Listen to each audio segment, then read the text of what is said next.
بسم الله الرحمن الرحيم. الحمد لله رب العالمين، وصلى الله وسلم وبارك على المبعوث رحمة للعالمين نبينا محمد وعلى آله وصحبه أجمعين. أما بعد، السلام عليكم ورحمة الله وبركاته. Today we begin in our series on Umdat al-Ahkam. We begin a new chapter. The last chapter was about qasas, and these are the equality in punishment. You hit me, I hit you. You break my teeth, I break your teeth, etc. And a soul for a soul. Now we come to the chapter that deals with prescribed punishments, meaning that this is not for individuals to, as in the killing. I can take the blood money, I can have a soul for a soul, and I can pardon. And prescribed punishments known as al-hudud, this is something prescribed from Allah Azza wa Jal. So you have to implement it as it is. No one can forgive. Ruler, for example, if someone commits the act of fornication and 4 witnesses come and they present their testimony to the judge and the man is convicted, the Muslim judge does not have the right to say, okay, khalas, now this time it's on me, I forgive you. No, this is something that has to be made and executed and performed as Allah prescribed. This is for Allah Azza wa Jal. And the first hadith with us is hadith number 346. Who would read that for us? Anas bin Malik radiallahu anhu reported that some people from Uql or Urana came to Medina and fell sick. So Allah's Messenger sallallahu alaihi wasallam ordered for them female camels and had milk and ordered them to drink from its milk and urine. They did so, and when they recovered, they killed the shepherd of the Prophet ﷺ and drove off the camels. This news reached Allah's Prophet ﷺ early in the morning. He sent after them. When it was midday, they were brought up, and the Prophet got their hands cut off, their feet, and put out their eyes, and threw them on the harra, seeking water, and they wouldn't be given. Abu Kulaba said, "These people stole money and killed others after announcing Islam, and they fought Allah and His Messenger sallallahu alaihi wasallam." Now this hadith is authentic hadith, of course, but it shows the most severe punishment, and it falls under the same guidelines that we've studied before. You remember the Jew that killed the woman? What was done with him? Because he smashed her head with a rock, the Prophet ﷺ executed him by smashing his head between 2 rocks as well. So whoever kills is to be killed in the same fashion. What is the story? The story is very simple. A group of people came from Ukal or Urayna, 2 tribes. They came to Medina announcing their Islam, reverting to Islam, giving the Pledge of Allegiance to the Prophet ﷺ, but fell sick because they're not used to the atmosphere. So many people, when they travel to another country, they fall sick. Medina was known to make anyone coming new to her to fall sick. That is why when the companions migrated to Medina, immediately they fell sick. Bilal fell sick, Abu Bakr fell sick, they had this fever, until the companions complained to the Prophet ﷺ, "O Prophet of Allah, we're falling sick because of the weather or because of something in Medina." So the Prophet ﷺ prayed to Allah to remove the illness of Medina and to take it to Al-Juhfa. Al-Juhfa is one of the 5 miqat for the people coming for Umrah or Hajj. Nowadays, there's nothing in there because after the Prophet prayed to Allah Azza wa Jal, the inhabitants of Juhfa, non-Muslims, all died or traveled. So now it's a ghost town. People assume their ihram from a place a little bit earlier, which is known as Rabigh. So these people, these men, fell sick. The Prophet ﷺ, being a doctor of the hearts, being a doctor of the religion and a doctor of the bodies as well, told them to a recipe or a means of treatment that would help them cure themselves with the grace of Allah. He told them, go outside of Medina. Outside of Medina, there is what is known as Al-Hima. It's a sanctuary where the Prophet puts ﷺ the camels and the sheep of sadaqah. You know that he collected sadaqah and it's kept there to be spent on the affairs of Muslims. So he told them, alayhi salam, go to that location, drink from the milk of the camels and also from the urine of the camels.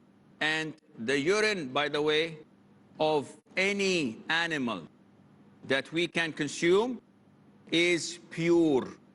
The urine and the dung, they are considered to be pure. Anything that we can eat. So the urine of dogs, pure? No, we can't eat. Donkeys, we can't eat. Lions, we cannot eat. Birds, yes. So if you get droppings of pigeon on your shoulder, can I pray with that? Yes, it is pure, it is tahir. If I see a sheep in my house and I step on its dung, or I get traces of urine on my clothes, can I pray? It is pure. Not that it is clean. I'm not inviting you to have these things and put them on yourself, say, I'm going to the masjid. No, there is a difference between cleanliness and purity. Purity affects your prayer, so you cannot pray. But cleanliness, you can pray when your clothes have stains of grease. But we call it pure or dirty. We call it dirty, but it is pure. You can still pray in it. So the Prophet instructed them to do this. And by the way, a footnote. Nowadays, they have found and discovered that the urine and the milk is a cure of cancer. I have a personal friend, and I'm not hearing this from someone else. I have a friend of mine who is a teacher. We taught together in a school for so many years, and I haven't seen him for 10 years. And I only saw him last year. And the man looked different. So I asked him, have you been? He said, I was diagnosed with cancer in the intestines, I think, or in the stomach, something that was really serious. And they chopped a big portion of it, but still continued to spread until I saw someone, a physician, a doctor, a well-known doctor in Saudi, who gives medication through milk and urine dosages. So I followed that for 5 months and then went to the physician, and he was shocked, the doctor, other than the one who prescribed this. He went to his normal hospital, and the doctor said there is no trace of cancer, none whatsoever. It's all gone. And he said, Alhamdulillah, this is a few years now, and I'm continuously drinking the camel's milk and urine. And I was saying, ugh. Yani, how does it feel? He said, at the first, it is horrible. But once you get used to it, khalas. And this is medicine. I'm not doing it, after dinner. Give me a glass of urine, of milk, please. I said, dessert. No, it is medication. So don't assume things before you understand them. And you put your priority set to following the Quran, the Sunnah. Whatever the Prophet teaches us, alayhi salatu wasalam, we will embrace that. Whether we get Harvard research documents saying that it's true or not, we don't care. We only care about the Sunnah. So these people go, and subhanallah, within few days, they recover and they became healthy again.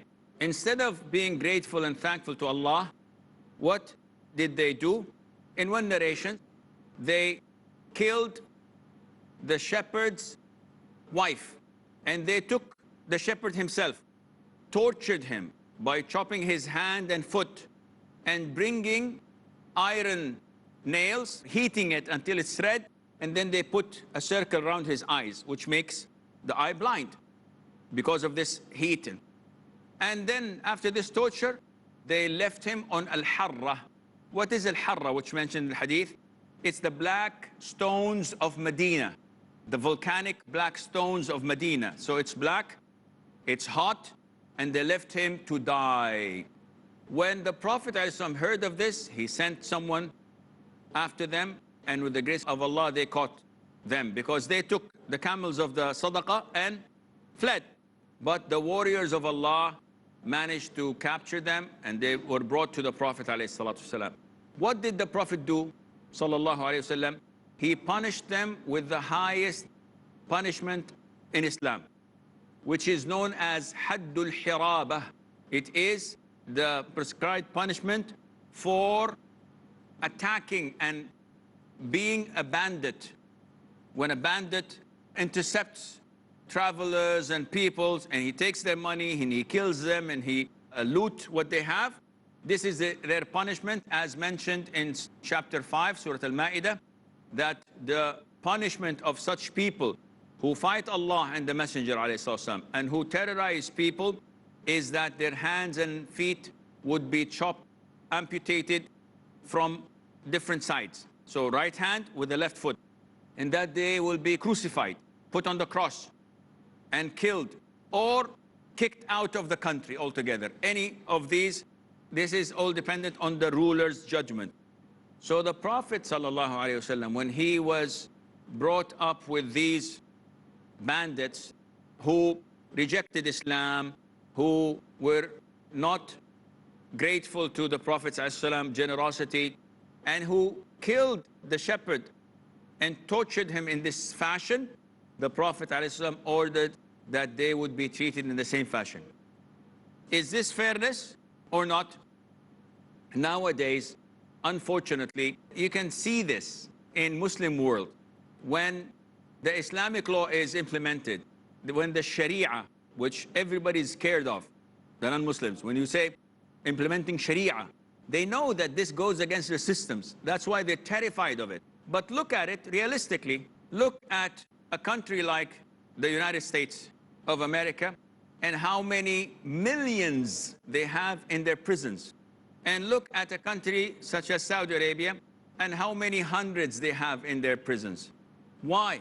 Because if a person kills in America, maximum he would do is maybe 10, 15 years.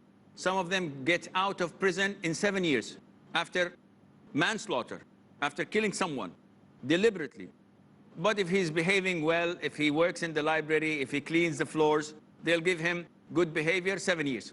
If you steal, if you rob, if you rape, if you hit someone, if you injure someone, whatever you do, it's prison. And ranges from a month to life imprisonment.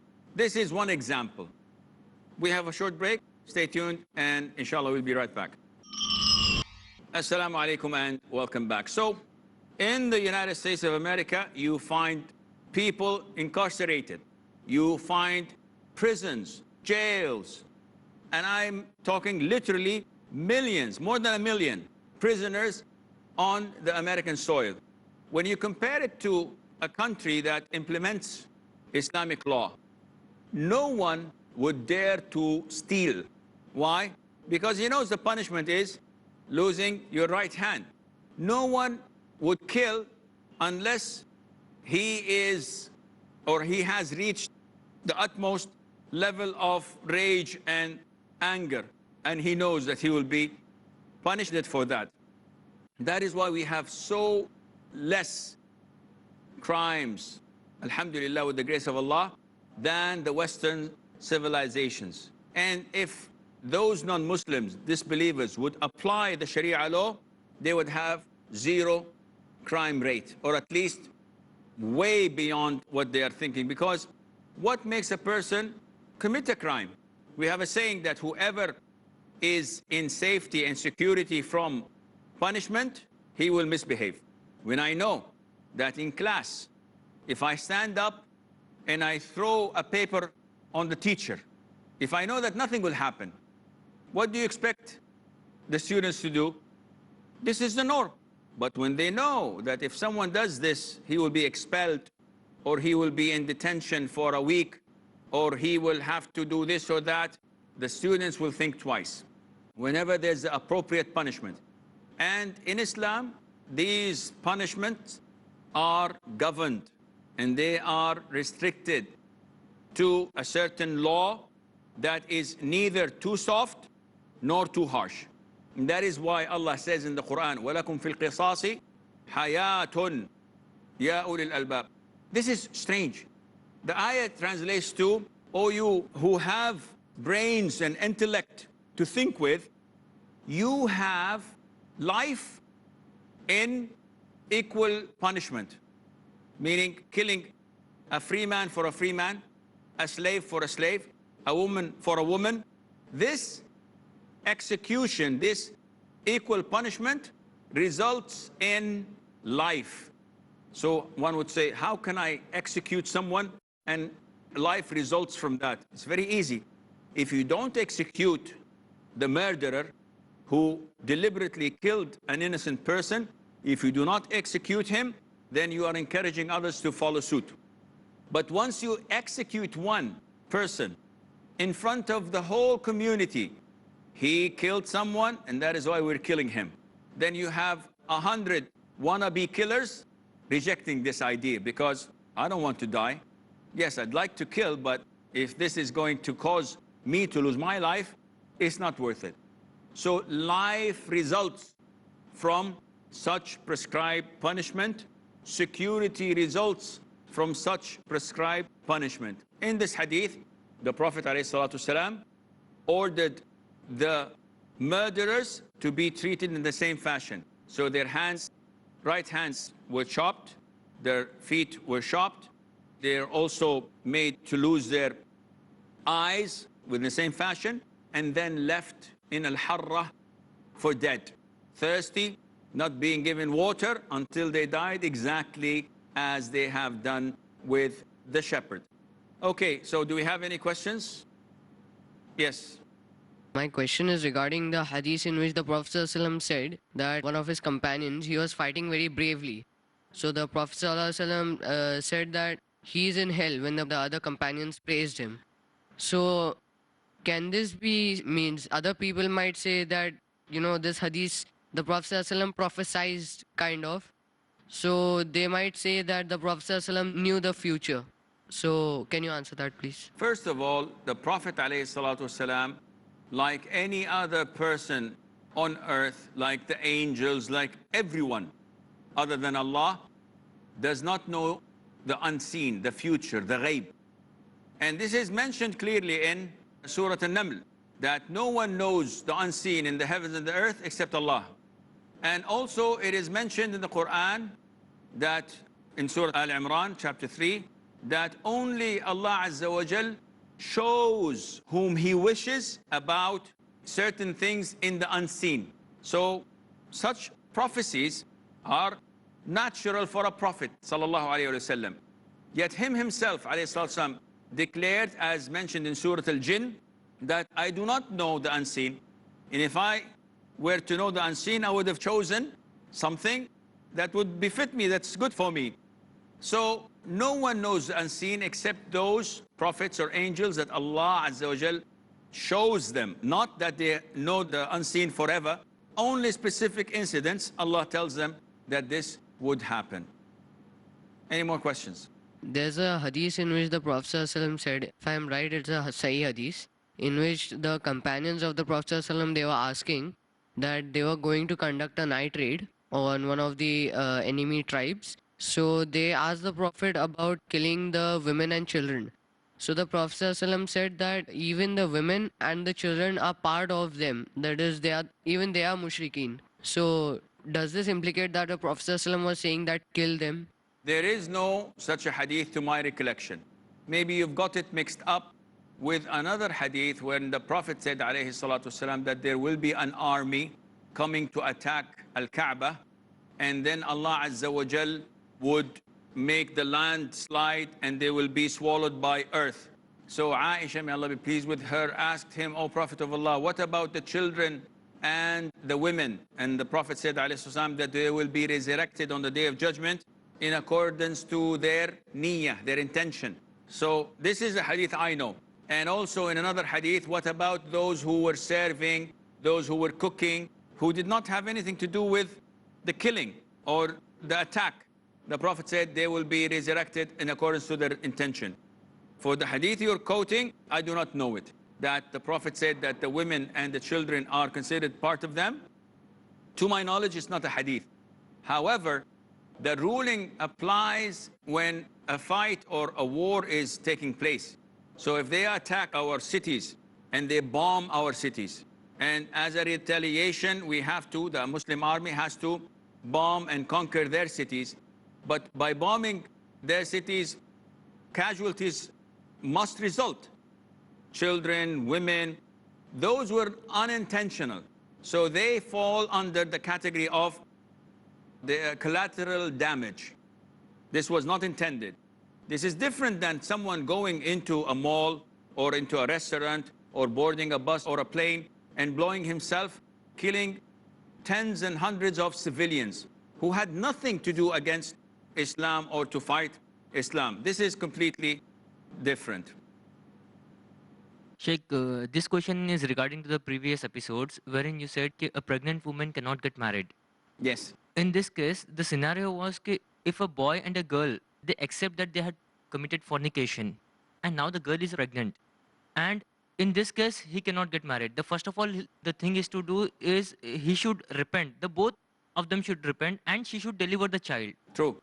In Islamic countries, in Islamic government, should the government give them the 100 lashes first and then they get married, or they will get married as they have told that we have asking forgiveness from God Almighty? For the man, as long as he did not confess and he did not come forward, his repentance is between him and Allah. So he has no fear of being flogged.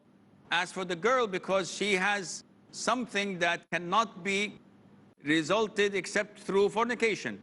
So even if she does not confess, this is by itself an evidence and she has to be flogged if she were in an Islamic country, meaning that she's delivering in an Islamic society where these prescribed punishment is being implemented. However, to my recollection, I don't think that this is implemented anywhere, especially that people try to conceal such a sin. So if she is in a small clinic giving birth, etc., they would try to cover this up rather than make a scene out of it.